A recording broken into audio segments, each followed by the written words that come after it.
A preprint study from researchers at Yale University found at least 3 new lineages of the COVID-19 virus that have evolved in a patient who has been infected with the virus since late 2020. News 12 Connecticut's Sean McCabe has more on what that could mean for the next COVID variants.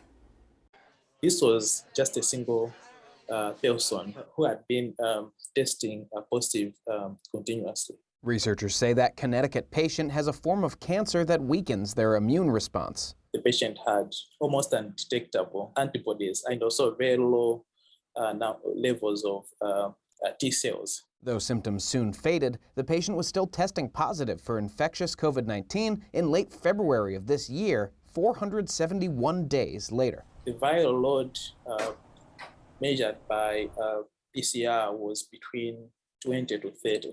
Which is considered to be high. Dr. Crispin Chaguza says by 7 months in, several different forms of the virus that causes COVID-19 were competing for dominance in the patient's body. In total, we found about 3 distinct SARS-CoV-2 lineage which had evolved in this patient. Some researchers suggesting variants like Omicron may have been produced by similar chronic infections. During a chronic infection, the evolution is accelerated.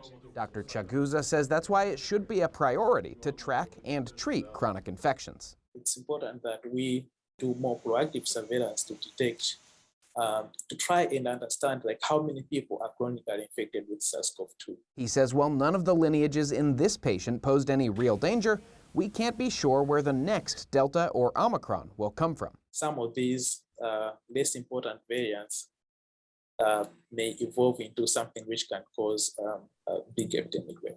Sean McCabe, News 12, Connecticut. Researchers say that patient is still testing positive for COVID-19 more than 18 months after infection. You can find a link to that preprint study at news12.com.